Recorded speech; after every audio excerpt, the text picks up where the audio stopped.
ఆ ప్రభుత్వం కొత్తగా ఏర్పడే ప్రభుత్వం పైన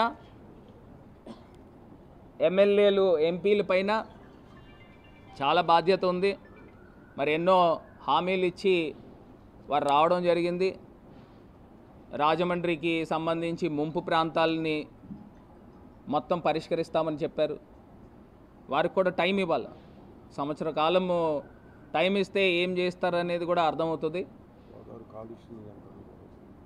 మరి అదేవిధంగా మాజీ శాసనసభ్యులు రౌత్ గారు చెప్పినట్టు గోదావరి కాలుష్యాన్ని ఏ రకంగా నివారిస్తారు, ఏదైతే నల్లా ఛానల్ దగ్గర out drainage water sewage water అందులో పడతా ఉంది గోదావరి అప్స్ట్రీమ్లో, దాన్ని ఏ రకంగా అరికడతారు, దాన్ని మొత్తం అంతా కూడా బైపాస్ చేస్తారా, లేని పక్షంలో వాటర్ ఇంటేక్ పాయింట్ తీసుకుని వచ్చి పుష్కరాల రేవు దగ్గర ఉంది, నల్లా ఛానల్ దగ్గర వచ్చి సీవేజ్ వాటర్ పడతా ఉంది, దాన్ని ఏ రకంగా లిఫ్ట్ చేస్తారు, గోదావరి ప్రక్షాళన ఏ రకంగా చేస్తారు, ఇవన్నీ కూడా వాళ్ళపైన బాధ్యత ఉంది. మరి బాధ్యత నిర్వర్తించాల్సిన కార్యక్రమం కూడా చేపట్టాలా. మరి ప్రజలు ఇంకా మంచి చేస్తారని వారిని ఆశీర్వదించారు. ఇవాళ మనం చేసిన డెవలప్మెంట్స్లో కంబాల్ చెరువు, గ్లో గార్డెన్ ఇవన్నీ కూడా టికెట్ ప్రైస్ తీసేస్తామని చెప్పిన మాటలు కూడా ఉన్నాయి. మరి దాన్ని కూడా వాళ్ళు స్టార్ట్ చేయాలి. మరి ఎంత తొందరగా టికెట్స్ని తీసి ఫ్రీగా పెడతానని చెప్పిన సందర్భాలు, మరి బహుశా దాన్ని కూడా ప్రజలు అట్రాక్ట్ అయ్యారేమో. ఎందుచేతనంటే ఆదివారం అయితే ఒక 7-8 వేల మంది ఒక్కొక్క చోట ప్రజలు కనబడుతూ ఉన్నారు. హ్యాపీ స్ట్రీట్ అయితే కానివ్వండి, కంబాల్ చెరువు, గ్లో గార్డెన్, ఈ ప్లేసెస్ అన్నిటికి ఇప్పుడు ఏవో టికెట్స్ ఉన్నాయి కాబట్టి దాన్ని తీస్తూ ఉన్నారు. ఆ టికెట్స్ కూడా ఏదో డబ్బులు నాకేదో వస్తున్నట్టు భావించారు. మున్సిపల్ కార్పొరేషన్కి వెళ్తుంది, అది మెయింటెనెన్స్ కవర్ అవుతుంది. సో ఆ మెయింటెనెన్స్ కూడా మున్సిపల్ కార్పొరేషన్ పెట్టుకుని టికెట్స్ తీస్తూ ఉన్నారు కాబట్టి అది కూడా ప్రారంభించాలి ఇమీడియట్గా. అదేవిధంగా చెత్త పన్ను పైన కూడా మీరు ఉద్యమాలే చేశారు. మరి ప్రజల నుంచి కట్టించుకునే కార్యక్రమాలు కూడా ఆప్ చేసేయాలి ఇమీడియట్గా. మీరు ఆ మాటలు కూడా ఇచ్చారు. వాలంటీర్స్ని అందరినీ కూడా 10,000 రూపాయలు వాలంటీర్స్కి మేము జీతం పెంచుతాము, స్టైఫండ్ ఇస్తాము, మొత్తం ఎంతమంది అయితే వాలంటీర్స్ ఉన్నారో అంతమందిని రిటైన్ చేస్తామని, మీకు ఏ ఉద్యోగానికి డోకా లేదు అని చెప్పిన మాటలు చంద్రబాబు నాయుడు గారు. ఆ మాట కూడా నిలబెట్టుకోవాలి. ఏదైతే పెన్షన్స్ గురించి 4,000 రూపాయల పెన్షన్ ఈ మే నెల నుంచి మేము అక్షరాల 67 లక్షల మంది ప్రజలకు ఇచ్చాం. మీరు 67 లక్షల మందికి పెంచుతారా లేకపోతే ఇంకా తగ్గించి 4,000 ఇస్తారా? ఒకసారి ప్రజలు కూడా అన్నీ ఆలోచన చేస్తున్నారు. గ్యాస్ సిలిండర్స్ చెప్పారు. ఇంట్లో 3 పిల్లలుంటే అందరికీ అమ్మఒడి ఇస్తామని చెప్పిన మాటలు, ఆడపిల్లుంటే 1,500 రూపాయలు నెల ఇస్తామని చెప్పిన మాటలు, ఇవన్నీ కూడా నిలబెట్టుకోవాలి. నిలబెట్టుకునే బాధ్యత వీళ్ళపైన ఉంది. ఫ్రీ బస్ గురించి కూడా చెప్పారు. ఇవన్నీ కూడా ఒక 6 నెలలు కూడా అవసరం లేదు, 3-4 నెలల్లోనే అర్థమైపోతుంది వీళ్ళు ఏ స్థాయిలో నిలబెట్టుకుంటున్నారనేది కూడా అర్థమైపోతుంది.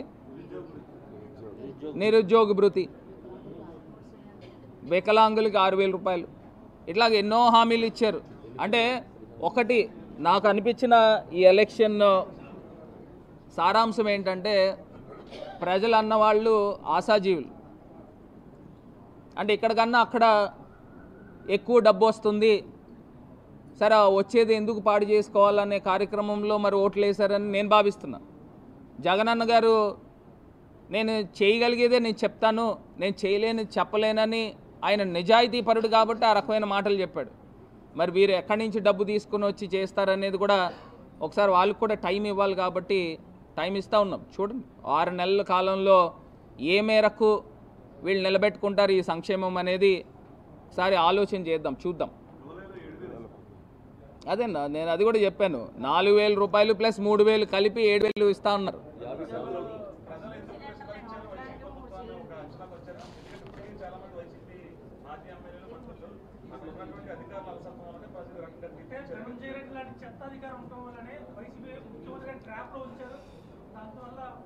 అంటే ఇప్పుడు ఒకటిలేండి, ఇప్పుడు అయిపోయిన తర్వాత ఈ రకమైన మాటలు ఒక్కొక్క ఆఫీసర్ పైన వేయడం కూడా, నిందలు వేయడం కూడా అంతవరకు కరెక్ట్ కాదు. ఒకటి అది కరెక్ట్ కాదు.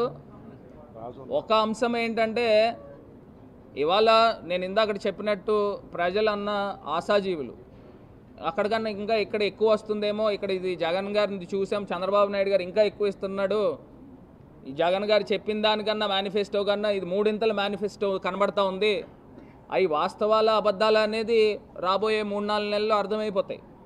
మరి ఎక్కడి నుంచి డబ్బు తీసుకుని వచ్చి ఇస్తారు? ఇవాళ మేము రాజమండ్రికి, నాకు బాధ అంతా ఏంటంటే, రాజమండ్రికి ఇంత అభివృద్ధి చేశాను, ఇంత అభివృద్ధి చేసిన ప్రజలు యాక్సెప్ట్ చేశారు. యాక్సెప్ట్ చేసిన ఓటుని ట్రాన్స్లేట్ చేయలేని విశ్వాసము, అభిమానం సంపాదించలేకపోయానా అని నాకు బాధ అనిపిస్తూ ఉంది. ఇప్పుడు ఇంతకన్నా గొప్పగా మరి ఇప్పుడు రాబోయే, ఇప్పుడు వచ్చిన నాయకులు ఏం చేస్తారనేది కూడా చూస్తాం.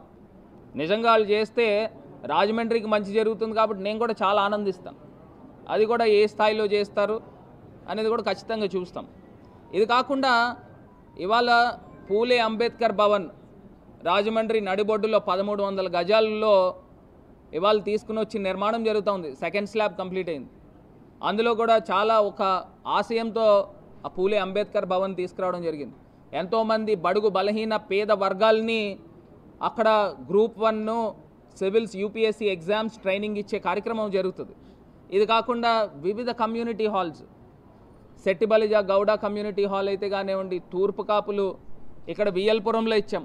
మరి దానిపైన కూడా వాళ్ళు బాధ్యత తీసుకుని దాన్ని కూడా నిర్మాణం చేయాలి. నిర్మాణం చేసి ఇప్పుడు రాబోయే రోజుల్లో కంప్లీట్ చేయాలి.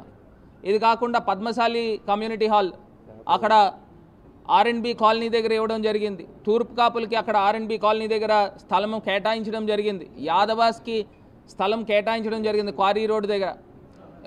క్వారీ రోడ్డు పైనే ఎస్సీ అంబేద్కర్ భవన్కి అక్కడ స్థలం కేటాయించడం జరిగింది. శ్రామిక భవన్ క్వారీ దగ్గరే స్థలం కేటాయించడం జరిగింది. ఇన్ని కమ్యూనిటీ హాల్స్కి ఈ రకంగా మనం కేటాయించాము. సో ఖచ్చితంగా వాళ్ళపైన బాధ్యత ఉంది, అవన్నీ కూడా కంప్లీట్ చేయాల్సిన బాధ్యత. 40% ఉంది కదా. ఒక్కటండి, ఇవాళ గతంలో చంద్రబాబు నాయుడు గారు చెప్పారు ఈవీఎం ట్యాంపరింగ్లు జరిగినాయి అని. 2019లో ఈవీఎం ట్యాంపరింగ్స్ జరిగినాయి అని చంద్రబాబు నాయుడు గారు చెప్పారు. మరి ఇప్పుడు 2023, 24లో మరి వాళ్ళు ఎన్నికయ్యారు కదా, మరి అప్పుడు జరగలేదా అని అడుగుతా ఉన్నా. ఈవీఎంస్ ఎప్పుడైనా ఒకటే కదా. ఒకసారి చంద్రబాబు నాయుడు గారు అన్న మాటనే ఒకసారి వారికే ఉదహరిస్తూ ఉన్నాం.